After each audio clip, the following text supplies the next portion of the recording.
এখন একটা কথা বলি, যে মায়েরা, যে সংসারীরা ভগবানের আসার জন্য মন্দিরের দুয়ার খুলে রাখে না, গৃহের দুয়ার খুলে রাখে না, সেই ঘরে কখনো আনন্দও প্রবেশ করে না, জেনে রাখুন।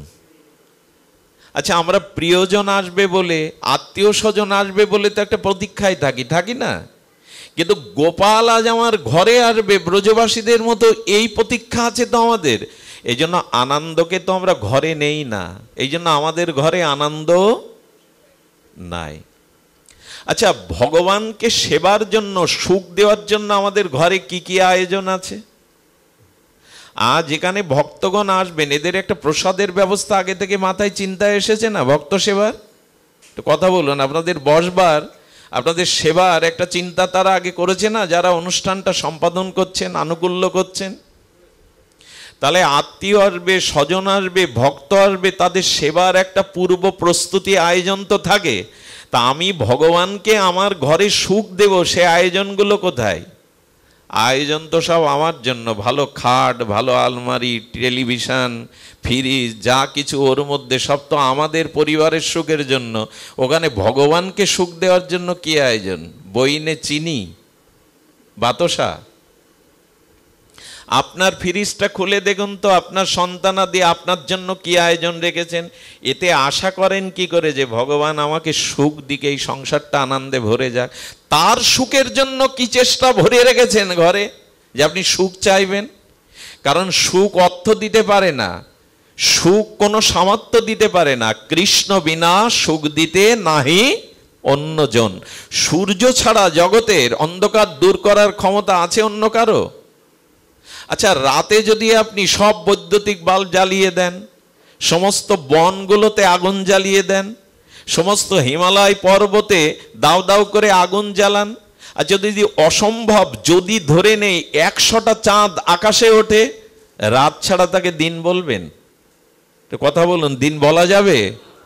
কেন? সমস্ত পৃথিবীর আলো জ্বালিয়েছেন, সমস্ত জঙ্গলগুলোয় আগুন ধরিয়ে দিয়েছেন, পাহাড় পর্বতে আগুন জ্বালিয়ে দিয়েছেন। অসম্ভব যদি 100টা চাঁদ ওঠে, তবুও সেটা রাত, দিন হবে না। কারণ দিনমণি সূর্য না উঠলে রাতের সংজ্ঞা ঘুচবে না।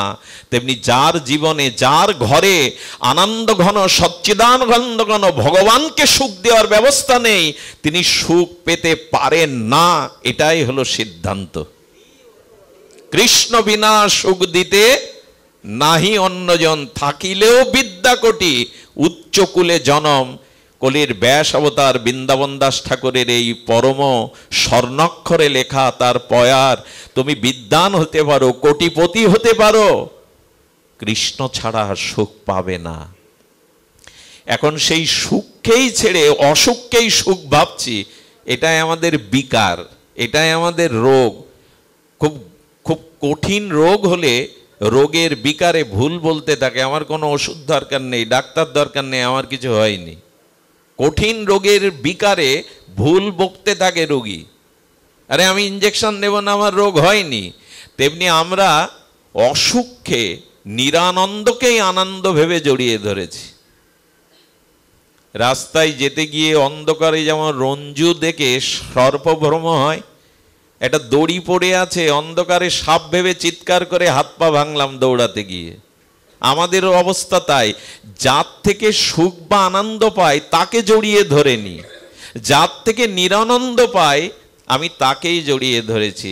একটা প্রমাণ আপনাদের একটু জানাই, যাদের বয়স 50-60 বা যাদের বয়স 40, সারাটি জীবন আপনি পরিবারকে মন দিতে চেয়েছেন, ওদের সুখ দিতে চেয়েছেন, ওদের আনন্দ দিতে চেয়েছেন, ওদের মনের মতো হতে চেষ্টা করেছেন, পেরেছেন আজ পর্যন্ত?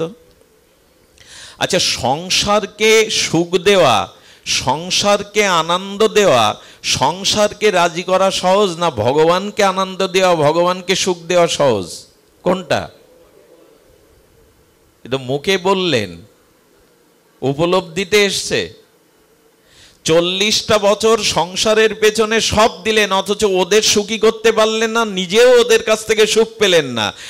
এমন 40 কেন 400 বছর ধরেও যদি সংসারে সবার জন্য করেন, কারো মনও পাবেন না, ওদেরও সুখী করতে পারবেন না। কিন্তু গোবিন্দকে একটা জল তুলসী ভক্তিতে দিলে গোবিন্দ বললেন, এত আনন্দ পাই যে তোমার ঋণ শোধ করতে আমার ভাণ্ডারে নেই। আমি এই চিন্তা করি যে তোমার ওই ঋণ আমি কি করে শোধ করব। ভগবানকে রাজি করা, ভগবানকে আনন্দ দেওয়া, ভগবানকে প্রসন্ন করা সহজ, সংসারকে প্রসন্ন করা সহজ নয়। কিন্তু লেগে রয়েছি কার পিছনে? মাথা তো নাড়ি আমরা এখানে, কিন্তু জীবন নড়বে কবে, আচরণে আসবে কবে এই কথাগুলি? সংসারকে 100 বছর ধরেও আপনি রাজি করাতে পারবেন না, মনের মতো করাতে পারবেন না। একটা ফুল তুলসী গোবিন্দকে দিলেই তিনি রাজি। বলে তোমার ঋণ শোধ করবো কি করে? আমি ধ্যানে বসি। বলে ধ্যানে বসে কি পাও? বলে একটা ভক্তের ভক্তি ভাবনায় ফুল তুলসীর ঋণ আমি শোধ করতে না পেরে ওই ভক্তের কাছে আমি নিজেকে বিক্রি করে দেই, সারা জীবন আত্মবিক্রয় করে দিই। সেই ভগবানকে সুখ দেওয়ার, আনন্দ দেওয়ার ব্যবস্থা আমাদের ঘরগুলো কতটা আছে একটু খোঁজ করে দেখুন। এই জন্য যে গৃহে ভগবানকে সেবা আনন্দ দেওয়ার ব্যবস্থা নেই, যে গৃহে দুয়ার খুলে বসে থাকে না গৃহীরা যে আমার ঘরে গোপাল আসবে, আনন্দময় আসবে, তাদের ঘরে আর সুখ বা আসবে কোথায়? এই জন্য গৃহটাকেই গোবিন্দের করে তুলুন, সর্বকর্তব্য কর্ম তাকে সমর্পণ করার চেষ্টা করুন, যাতে তিনি সুখ পান, তাহলে এই সুখটা ফিরিয়ে আসবে। ভগবানকে সামান্য সুখ দিলে আপনার কাছে ফিরিয়ে আসবে কি করে? এটা কাল সকালে দর্পণের সামনে দাঁড়াবেন, আয়নার সামনে। আচ্ছা, আমরা যখন সেজে গুজে নিমন্ত্রণ বাড়িতে যাই, কোনো বেড়াতে যাই, আয়নার সামনে একবার যাই কিনা? দর্পণের সামনে সাধু তিলক নিয়েও একবার দর্পণ দেখে যে তিলকটা ঠিক হলো কিনা, একে বেঁকে গেল কিনা। তো দর্পণের সামনে কোনো মানুষ সুন্দর হয়ে হাসলে দর্পণ কি করে? ওর ভেতর থেকেও হাসিটা আপনার কাছে, সৌন্দর্যটা আপনার কাছে ফিরিয়ে দেয় কিনা? আপনি যতটা আয়নার সামনে দাঁড়িয়ে নিজেকে সুন্দর মনে করবেন, ততটা সুন্দর আয়না থেকেও ফিরিয়ে দেবে, হাসিটাও ফিরিয়ে দেবে, আনন্দটাও ফিরিয়ে দেবে। গোবিন্দ তদ্রূপ, যতটুকু আনন্দ তাকে দেবেন তার থেকে কোটি গুণ আনন্দ আপনার কাছে ফিরিয়ে দিয়ে দেবে। এখন ভগবানকে সুখ দেওয়ার চেষ্টা, এইটা আসার নামই প্রেমের সাধন, ভক্তি। এটা আমাদের জীবনে, যেমন এখন কিন্তু আপনারা ভগবানকে সুখ দিচ্ছেন, এরই নাম প্রেম, এরই নাম সাধন ভক্তি।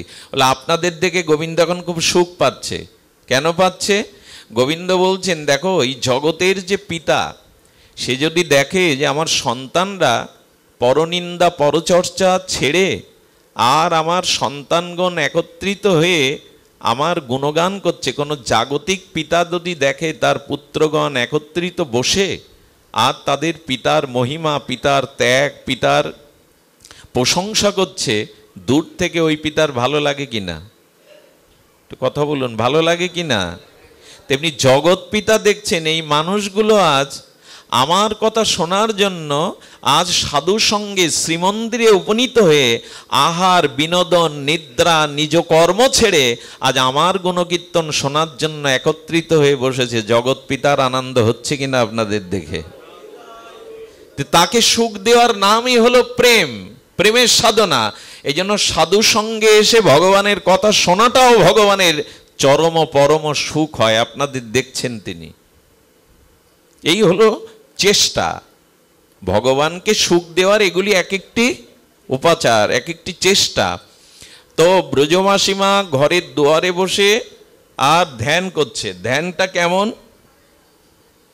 ধ্যান করছে, ওই বুঝি গোপাল এলো, ওই বুঝি কানাইয়া এলো, সেই ছোট ছোট নুপুর পায়ে ত্রিভঙ্গ ঠাম গোপাল যেন আমার ঘরে এলো।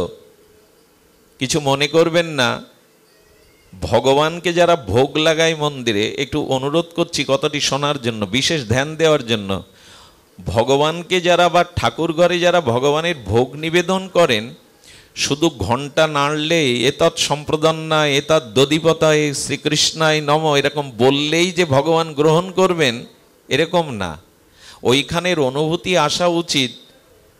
আর অদ্বৈত ভবনে শান্তিপুরে পুরন্দরের ঘরে প্রভু এলেন, নিতাই চাঁদ এলেন, আর নিতাই চাঁদের চরণ, শ্রী গৌরাঙ্গের চরণ বিধৌত করে শুভ্র বস্ত্রে বসতে দিয়ে নূতন আসন দেয়া হলো।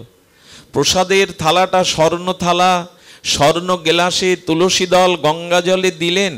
সেই প্রসাদগুলো আপনি দেখছেন কি কি দিয়েছেন, আর দেখছেন যে গৌরহরি সদা হাস্যোজ্জ্বল বদনে ওটি মুখে তুলে দিচ্ছে নিতাই চাঁদের। এইভাবে ধ্যানে ভগবান এসেছেন, এই আহার উপচার গ্রহণ করছেন, এরূপ ভাবনা ভাবতে হয়। এরকম ভাবনা ভাবগ্রাহী জনার্দন ভাব গ্রহণ করেন, ওই বস্তুর সাথে ভাব প্রীতিটা মিশিয়ে দিলে তবে পান। কিন্তু আমাদের দুর্দশা কি জানেন? আচ্ছা, আপনি আমি যখন আহার করি 20 মিনিট আধা ঘন্টার আগে আহার সম্পন্ন হয়, কিন্তু ভগবানকে ভোগ দেই 10 মিনিটে। গরম আছে কি না, ওইটা সেবা উপযোগী হয়েছে কিনা দেখাতে পারলেই হলো। এই অনুরাগে তাকে আনন্দ দেওয়া যায়? আমি অনেক জায়গায় দেখেছি ওটা ধোঁয়া উঠছে, সেবার উপযোগী না, কিন্তু সময় চলে যাচ্ছে, তাড়াতাড়ি ঘন্টা নেড়েই দিয়ে দেওয়া হলো। আমার বেলায় আধা ঘন্টা, তার বেলায় 10 মিনিট। এগুলো এর দ্বারা আর যাই হোক তাকে সুখ দেওয়া যাবে না। খুব হিসাব করতে হবে প্রভু এতে সুখ পাচ্ছেন কিনা। কেমন জানেন ভক্তের অনুভব? বিষ্ণুপ্রিয়া দেবীকে নিয়ে বাসর ঘরে প্রবেশ করছেন গৌরহরি, ওইখানে আর কেউ নেই। আপনার প্রত্যেকেই জানেন প্রিয়াজিকে আঘাত লেগে চৌকাটে তার পা কেটে যায়, একটা অঙ্গুলি থেকে রক্ত ঝরতে থাকে। ওইটা মহাপ্রভু অঙ্গুলি দিয়ে চেপে ধরেছিলেন। আচ্ছা, এই দৃশ্য তো কেউ জানে না, কিন্তু লোচন দাস 15 দিন 2 সপ্তাহ পরে লিখেছে প্রিয়াজির চরণে খুব ব্যথা বেজেছিল সেই দিন। আচ্ছা, উনি দূর থেকে এটা বুঝলেন কি করে, দেখতে পেলেন কি করে? এটা তার তো দেখার কথা না, লোচন দাস ওই সময় ছিল না। অর্থাৎ এত গৌরগত প্রাণ হয়ে গেছে, দূর থেকে উনি দেখতে পাচ্ছেন গৌর লীলায় কি কি ঘটছে। কতটা তদ্গত প্রাণ হলে বিষ্ণুপ্রিয়া দেবীর আঙুল কেটে ব্যথা বা রক্ত ঝরছে, ওটা লোচনদা দুষ থেকে টের পেয়েছেন। এটা কি করে পাই? তদ্গত প্রাণ হয়ে গেছেন, গৌরগত প্রাণ হয়ে গেছেন, ওখানে যা কিছু ঘটছে উনি তা অনুভব করছেন। এই হলো ভগবানকে সুখ দেওয়ার অনুভূতি। যদি জানতে চান তবে প্রেমের সংজ্ঞা বলি, কি অদ্ভুত এই কথা।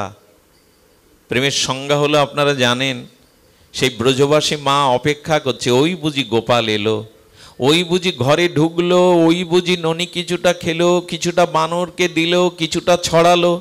আচ্ছা, এবার আমাকে দেখতে পেয়েছে, আমি ঘরের দুয়ারে লাঠি নিয়ে দাঁড়িয়ে আছি, গোপাল দেখে দৌড় দিল, আমিও গোপালের পেছনে দৌড়াচ্ছি, চোর চোর চোর যায়, ধর ধর ধর।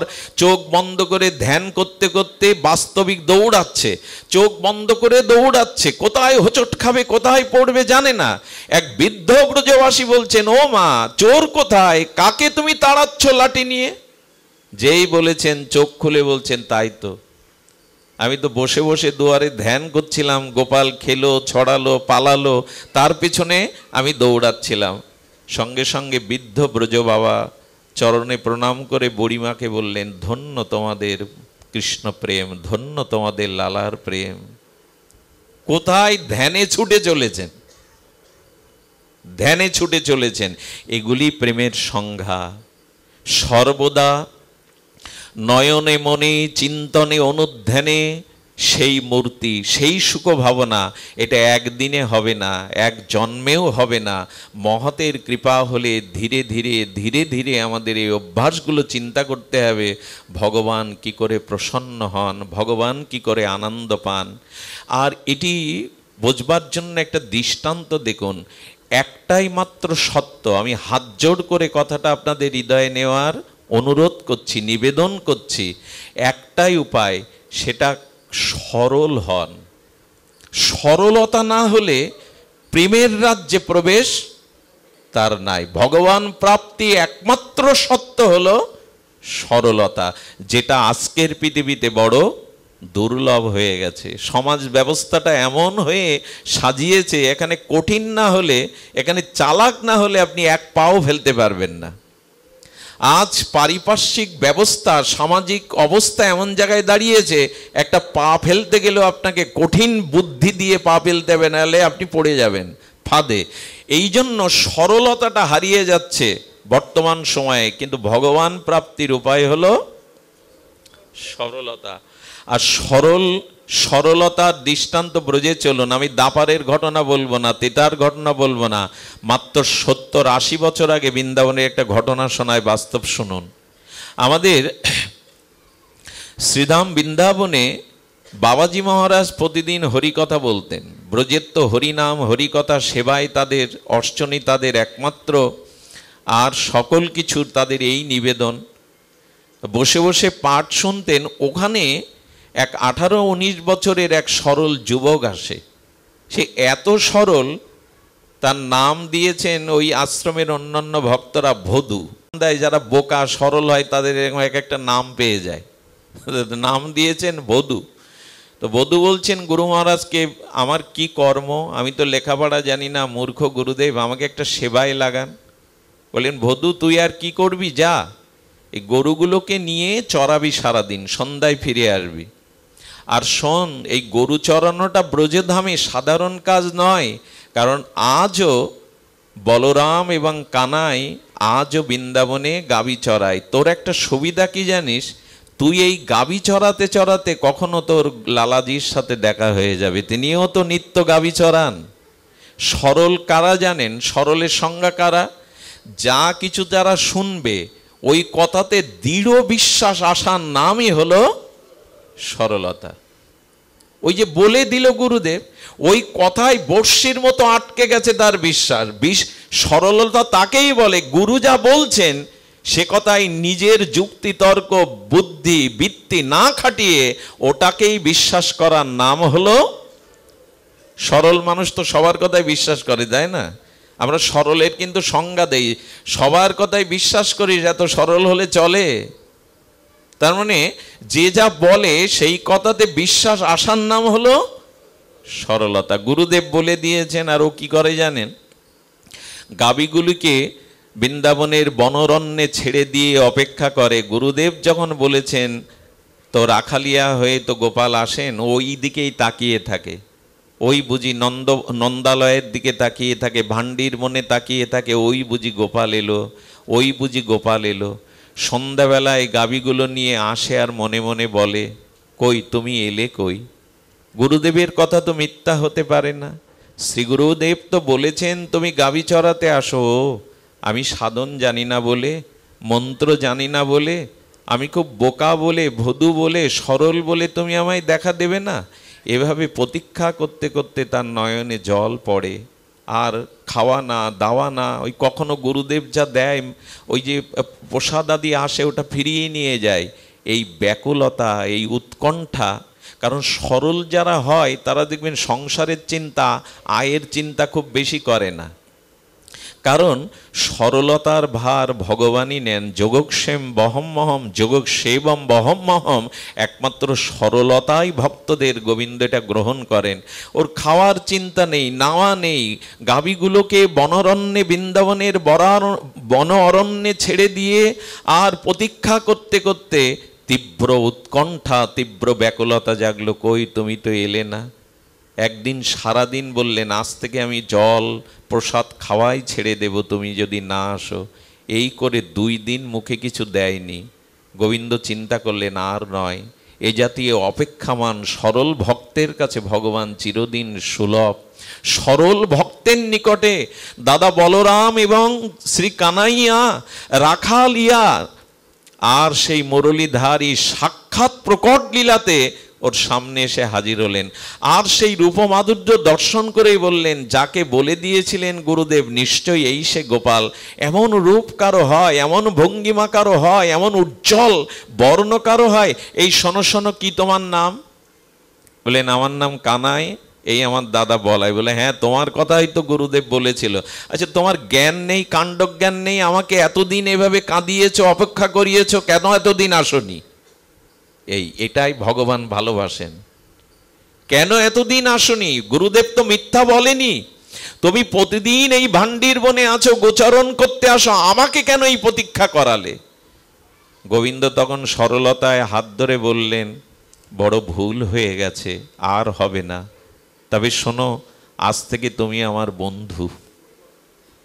আমি গল্প শোনাতে ব্যাসপীঠে বসিনি আপনাদের, এই সরলতার কাছেই, এই প্রতীক্ষামান সরল ভক্তের উৎকণ্ঠার কাছেই ভগবান ধরা দেন। ভগবান বললেন, আজ থেকে আমি তোমার সখা হলাম, প্রতিদিন দেখা হবে, আর তোমাকে কাঁদাবো না, আর তোমাকে অপেক্ষা করাবো না। নিত্যলীলায় দর্শন চলতে লাগলো। একটা কথা বলি, কুড়ে ঘরে যদি হস্তি প্রবেশ করে না হাতি, সেই ঘর কি আর থাকে? নড়ে চড়ে ভেঙে যায়। ভগবত দর্শনের পরে মানুষের অঙ্গভঙ্গিমা, তার চোখের দৃষ্টি, তার ভাব বদলায়। গুরুদেব দেখতে লাগলেন, ভদু তো আগের মতো নাই, ওর দিকে তাকালে এত আকর্ষণ আসে কেন? ওর নয়নের ভাষাটা এরকম হয়ে গেছে কেন? ওকে দেখলে তো আগের মতো মনে হয় না।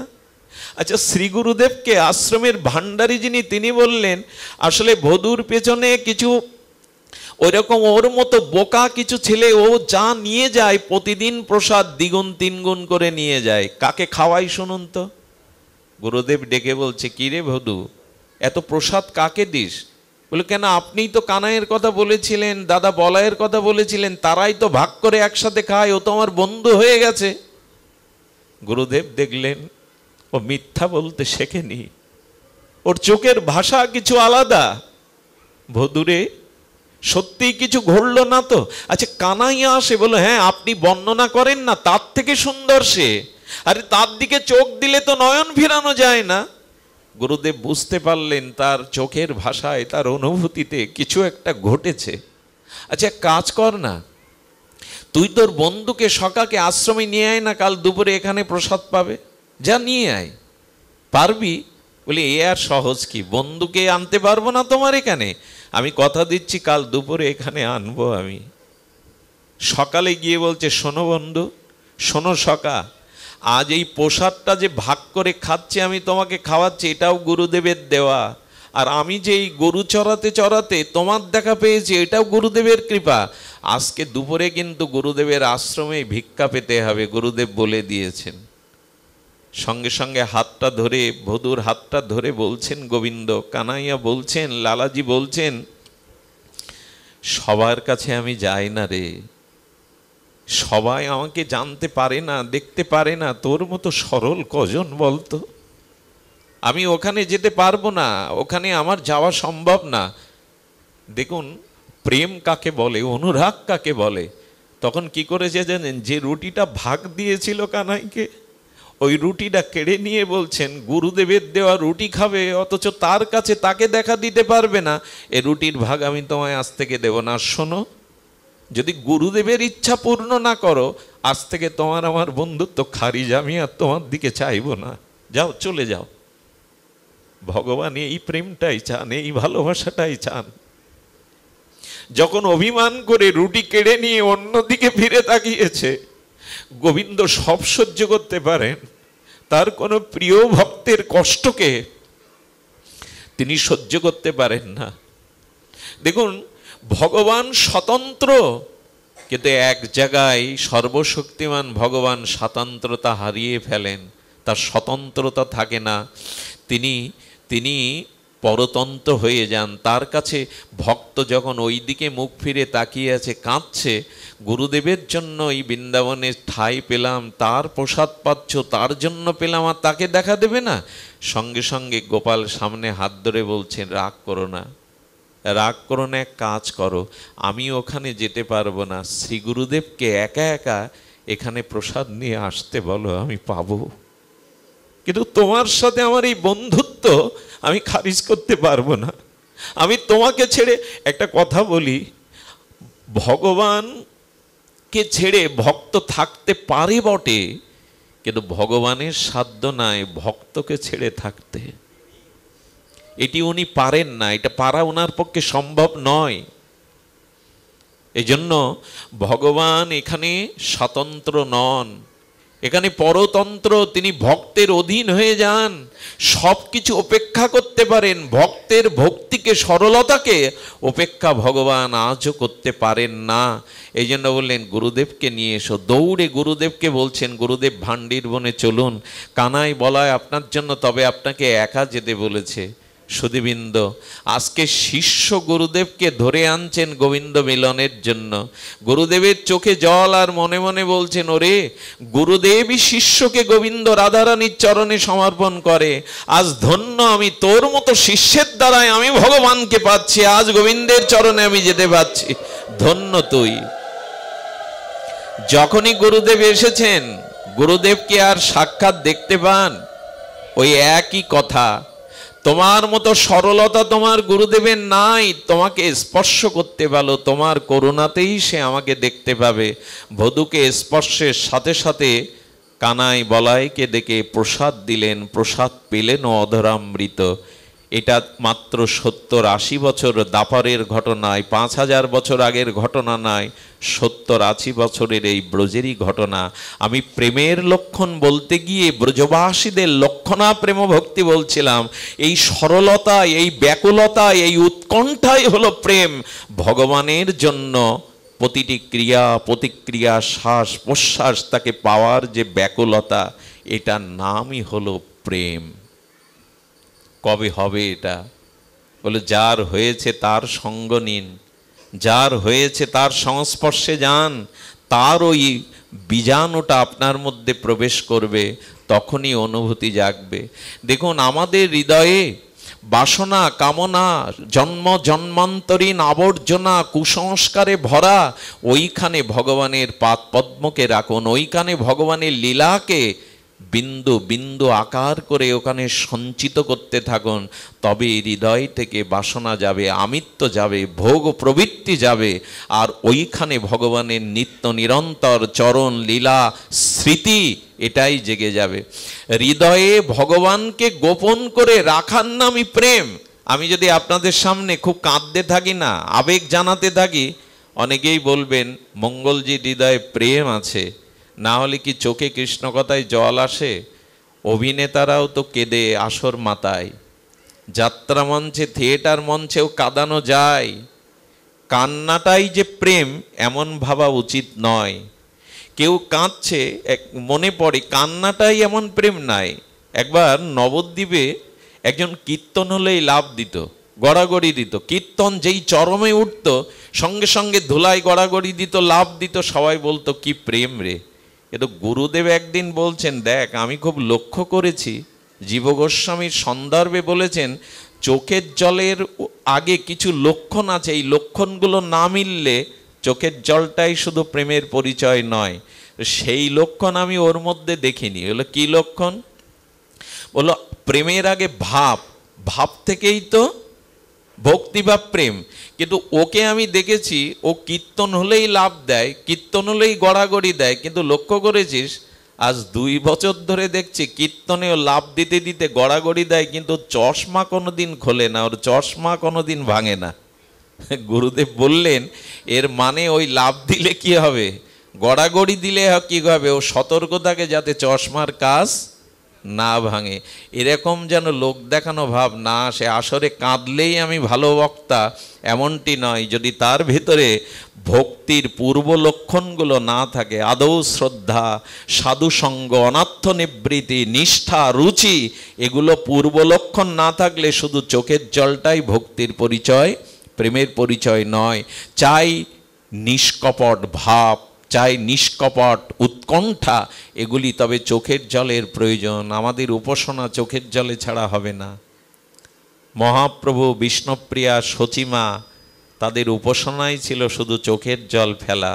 শতবৎসর গোপীরা বিরহিণী মাথুর বিরহে চোখের জলে, কিন্তু তারা গোপন রাখতে পারত। যারা খুব প্রেমিক ভক্ত, তারা প্রেমকে বিজ্ঞাপন করে ছেড়ে দেয় না, এই ফেসবুকে লাইভে ছাড়ে না। আমি একজন দেখি আজকে মা দুর্গা, শারদীয়া দুর্গা পূজা হচ্ছে, তা পূজার শুভেচ্ছা জানাচ্ছে কি করে জানেন? দুর্গা মায়ের সামনে এমন করে সেজেগুজে দাঁড়িয়েছে যে দুর্গার আড়ালে পড়ে গেছে, উনি জ্যান্ত দুর্গা হয়ে পোস্ট দিয়ে দিয়েছেন। এরকম বিজ্ঞাপন করবেন না। গুরুদেবের সামনে গিয়ে, সাধুদের সামনে গিয়ে তার কাঁধে ধরে দাঁড়িয়ে আপনি ছবি তুলছেন, গুরুদেবের কাঁধে হাত দেওয়ার আপনার অধিকার নাই, তার চরণে বসারই আপনার অধিকার। এত আবেগ ভালো না, এত বিজ্ঞাপন ভালো না। অবাক হতে হয় আজকাল এই মিডিয়া, বিজ্ঞাপন মানুষের গোপন তত্ত্বটাকেও আজ প্রকাশ করে দিচ্ছে। স্বামী স্ত্রীর যে ভাবটি, যে প্রেমটি, এটা বিজ্ঞাপনে যাবে কেন? আমরা ছেড়ে দিতে পারলেই বাঁচি, অন্তরঙ্গ মুহূর্তগুলোও ছেড়ে দিতে পারলে বাঁচি। বর্ষণায় গেছি, রাধারানীর মন্দিরকে পেছনে আমি সামনে দাঁড়িয়ে লোককে বিজ্ঞাপন করছি, এই দেখো আমি এখন বর্ষণায় আছি। এত বিজ্ঞাপন প্রেম না। রাখো প্রেম হৃদয়ে পুরিয়া ঢাকিয়া, প্রেম ঢেকে রাখার জিনিস। এখানে যারা এসছেন আপনারা একবারও কাউকে বলবেন এখানে যে আমার আলমারিতে এত টাকা আছে, এতটা গয়না আছে, সোনা দানা আছে? বলবেন কাউকে? সোনা দানা সম্পত্তি যদি গোপন রাখেন, প্রেম তো আরো বড় সম্পদ, তাকে গোপনে রাখুন। লোককে জানানোর যত ব্যস্ত হবেন, বিজ্ঞাপনে যত ব্যস্ত হবেন, প্রেম তত আপনার থেকে সরে যেতে থাকবে। প্রেমকে কোনো গোপিকারা গো শব্দে ইন্দ্রিয় আর পি শব্দে পান যারা করতে পারে, অর্থাৎ যারা প্রতি ইন্দ্রিয় দিয়ে গোবিন্দের নাম ও রস অমৃত সুধা পান করে, হ্যাঁ, যারা সমস্ত ইন্দ্রিয় দিয়ে পান করে, আমরা প্রসাদ পাই মুখে। কি পাই? কেউ কেউ বলে আমি 10 বছর ধরে প্রসাদ পাচ্ছি। আরে পাচ্ছ তাতে কি হয়েছে? জানাবার কি আছে? প্রসাদ পাই আমরা মুখে। আহার মানে বাইরে থেকে ভেতরে যা গ্রহণ করা হয়, আহরণ করা হয়, তার নাম প্রসাদ। আমি মুখে প্রসাদ দিচ্ছি 10 বছর, আর মোবাইলে 2-3 ঘন্টা আবল তাবল দেখছি প্রতিদিন 2 ঘন্টা, ওই প্রসাদে কাজ দেবে না। চোখের আহারটাও ভালো করুন, কানের আহারটাও ভালো করুন, মনের ভাবনাটার আহারটাই ভালো করুন। এই সব মিলে আহার যখন সাত্বিক হবে, তখনই আপনার ভেতরে প্রেম আসবে। সুধীজন, আহার মানে যা কিছু।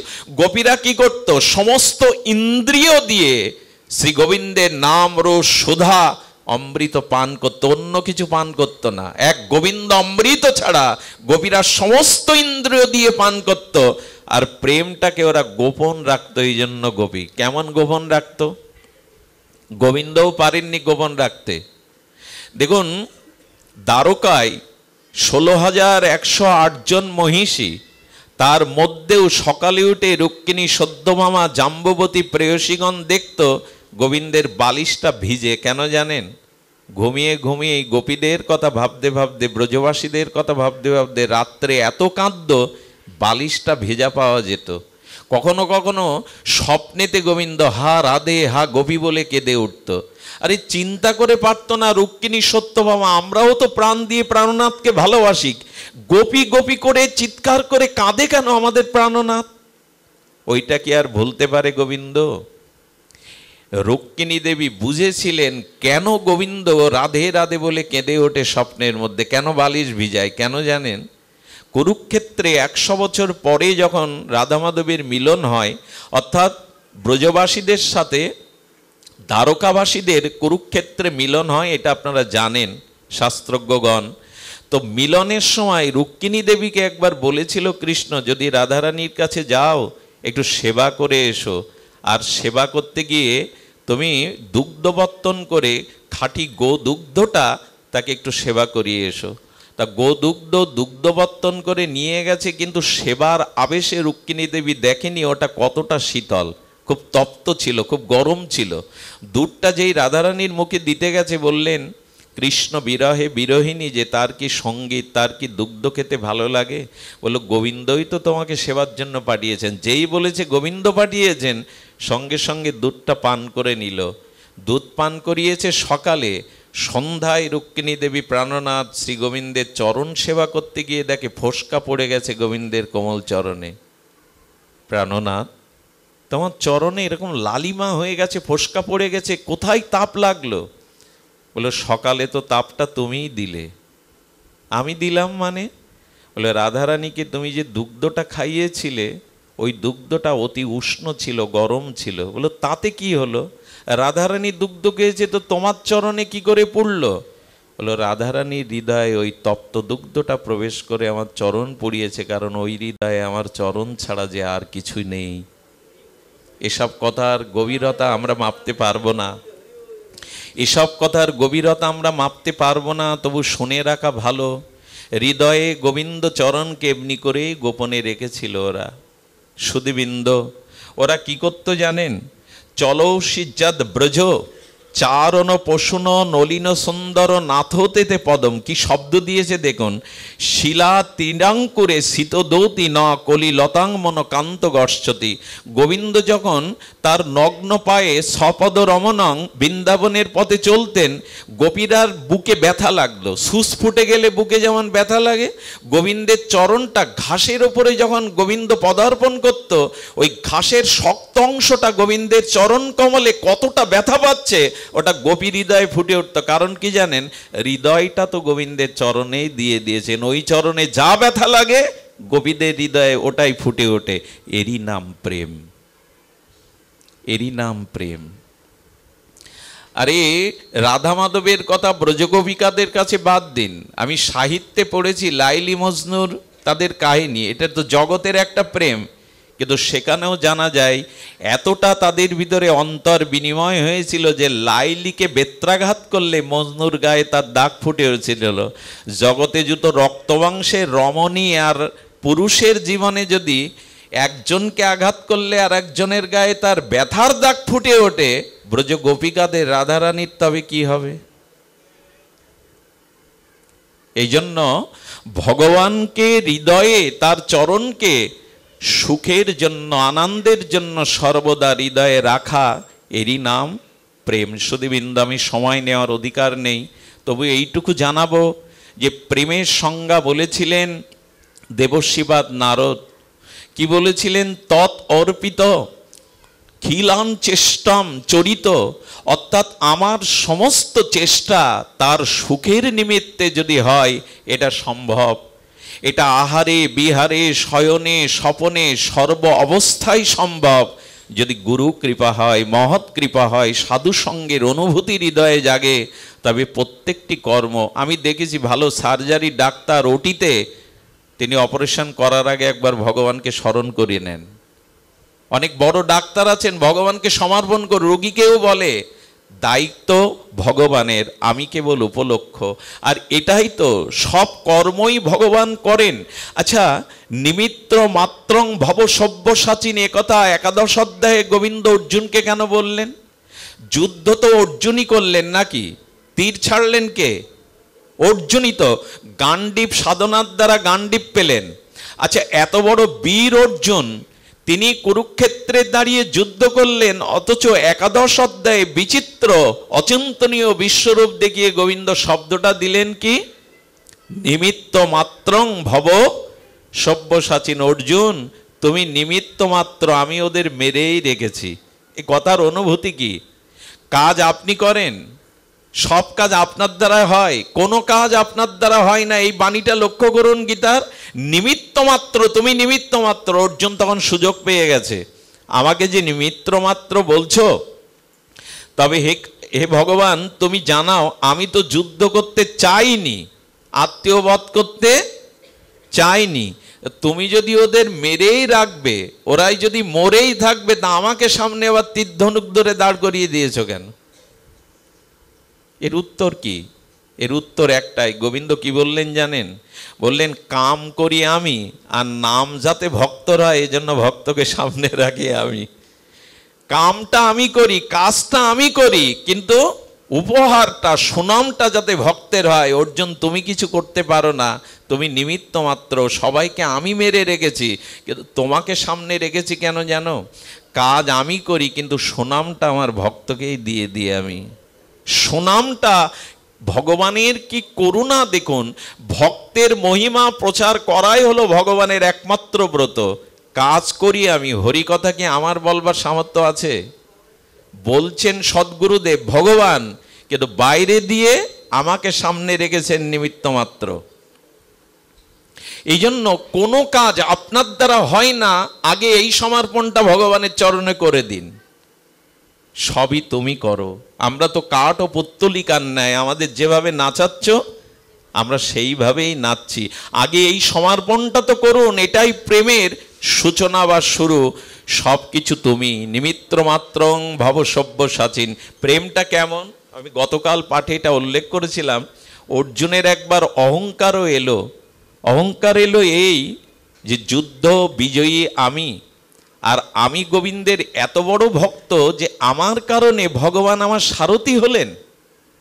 সুধীবৃন্দ, এই ভক্তির অভিমান যখন এলো, আমি বড় ভক্ত, অন্তর্যামী গোবিন্দ তখন বললেন, অর্জুন চলো তো একটু বেরিয়ে আসি। সেই রথে করে অর্জুনকে নিয়ে গিয়ে গোবিন্দ মায়ার দ্বারা কি করলেন জানেন, অর্জুনের হৃদয়ে পিপাসা জাগিয়ে দিলেন। অর্জুন বললেন, আমার বড় পিপাসা লেগেছে। বলল, ওই দেখো একটা কুঠিয়া আছে, নিশ্চয়ই কেউ ভজন করছে, ওখান থেকে পিপাসার জল পান করে এসো। অর্জুন গিয়ে দেখে আর ৮০ বছরের এক বিদ্যা বসে বসে জপ করছে, ওং কৃষ্ণায় নম, ওং নম ভগবতে বাসুদেবায়। জপ করছে, করুক। জল চাইতে গিয়ে দেখে বুড়িমার মাথার কাছে 3টে ধারালো অস্ত্র টানানো, তলোয়ার টানানো 3টে। উনি ভাবলেন একটা থাকলে বোঝা যেত আত্মরক্ষার জন্য জঙ্গলে, 3টে কেন রাখা? পিপাসা বাদ দিয়ে জিজ্ঞাসা জেগেছে, বুড়িমা আমি একটু পিপাসার জন্য এসেছিলাম আপনার কাছে, কিন্তু একটা প্রশ্নের উত্তর যে আগে চাই। আপনি এখানে বসে কুটিয়ায় ভজন করছেন, কিন্তু 3টে ধারালো তলোয়ার এখানে কেন টানানো? বলে 3 জনকে গলা কেটে দেবে বলে, হত্যা করব বলে। অর্জুনের তো ভয় লাগার কথা শুনে বলে, 3 জনকে গলা কাটবেন কারা তারা, আর কেনই বা কাটবেন? বলো শোনো, আমার ভগবানকে, আমার লালাকে, আমার কৃষ্ণকে 3 জন কষ্ট দিয়েছে সব থেকে বেশি, ওদের মুন্ডু কাটবো বলে আমি তলোয়ারটা ধার দিয়ে এখানে রেখে দিয়েছি টানিয়ে। বললো কে কে? অর্জুন শুনছে, বলছেন প্রথম দ্রৌপদীকেই কাটবো আমি। আরে গোবিন্দ কেবল খেতে বসেছিলেন, হ্যাঁ, আর দ্রৌপদীর বস্ত্রহরণে তখন ডাক দিলেন, কোথায় আছো মধুসূদন? খেতেও দিলি না আমার ভগবানকে, আর ভগবান কাপড় হয়ে তোকে জড়িয়ে ধরলো, আর পেলি না সময়। ওকে পেলে আমি আগে মন্ড কাটবো, আমার গোবিন্দকে খেতেও দেয়নি সেদিন। অর্জুন তখন বলছে, ইনি তো সাধারণ নন। আর সিরিয়ালে আর কে আছে বুড়িমা? বলেন আর একজন হলো যশোদা মা। সর্বনাশ, যশোদাকে কাটবে বলে তলোয়ারটা নিয়ে রেখেছো। প্রেম কাকে বলে দেখুন। বলে হ্যাঁ, তুমি রাজমাতা, হ্যাঁ তুমি নন্দরানী, আরে মাখন একটু খেয়েছে, ছড়িয়েছে, ভাণ্ড ভেঙেছে, মাটির ভাণ্ড, এরকম কোটি ভাণ্ড তোমার ঘরে আছে। তা বলে গোবিন্দকে রৌদ্রে উদিখালে দড়ি দিয়ে বাঁধবে? ওর উদরে ওই দড়ির দাগ পড়ে গেছে, এত কষ্ট দিয়েছে। যশোদাকে পেলে এই দ্বিতীয় তলোয়ার দিয়ে কাটবো।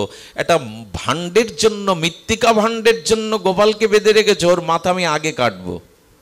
বললেন তৃতীয় জনকে? বলে তৃতীয় জন হলো অর্জুন।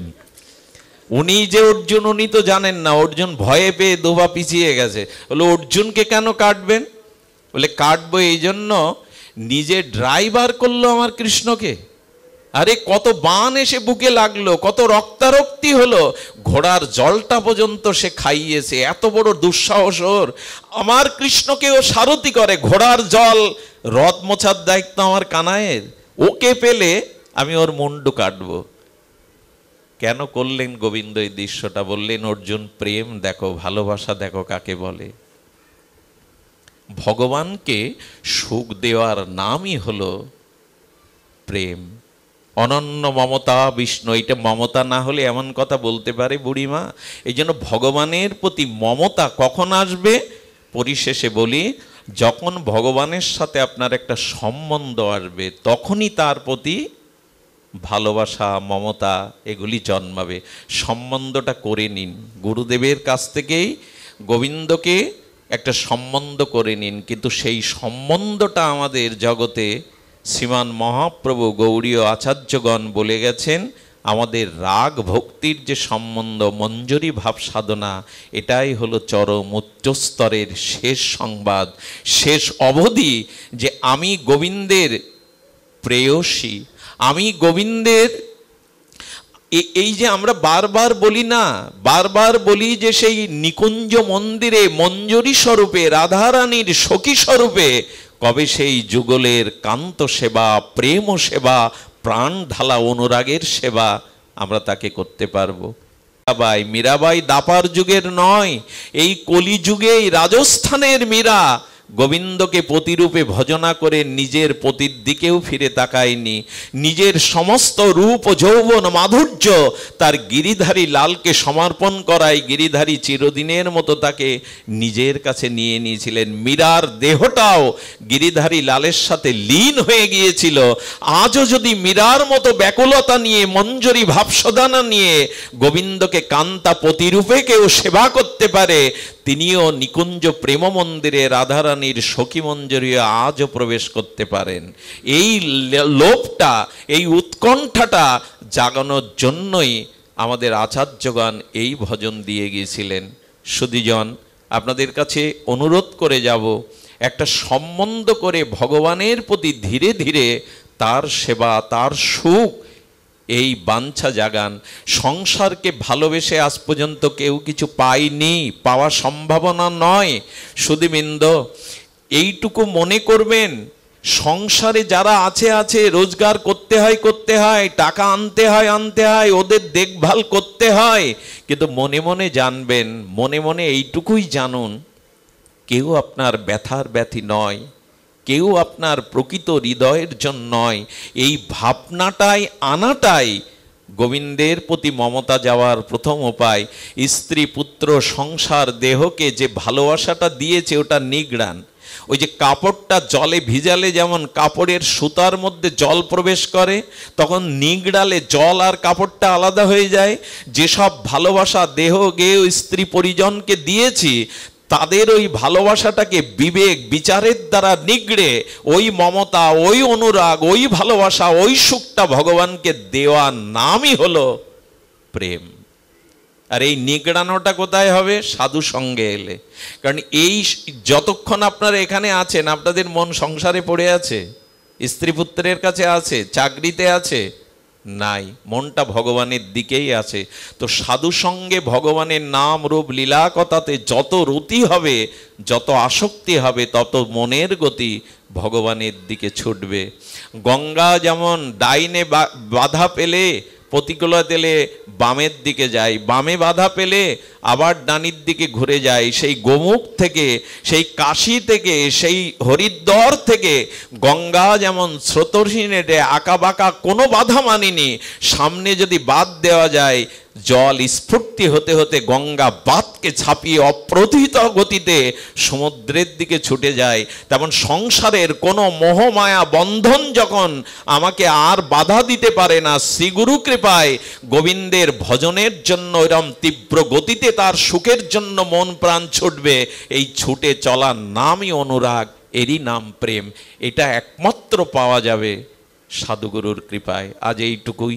আপনাদের মঙ্গল হোক, আপনাদের সকলের কল্যাণ হোক। এই শ্রীমন্দিরে আসবার অনেক দিনের একটা ইচ্ছা ছিল। আজকে যিনি অনুষ্ঠানের আনুকূল্য করেছেন, এটা মৃত্যুবার্ষিকী না? ওনার কি নাম ছিল? যাই হোক,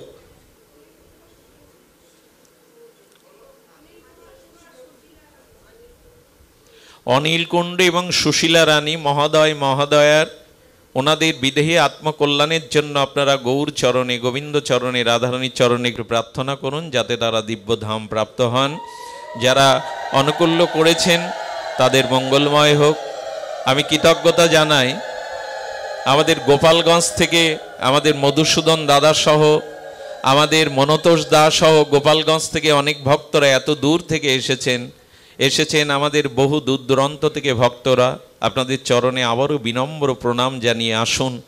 গোবিন্দ চরণে, ভগবত চরণে প্রার্থনা করি আমাদের মনের গতি, মনের অনুরাগ যেন ভগবানের সুখ তাৎপর্যে অর্পিত হয়, এই প্রার্থনা রেখে আজকের পাঠ এখানেই বিশ্রাম। শ্রীগুরু প্রেমানন্দে গৌর হরি বল। জয় রাধা।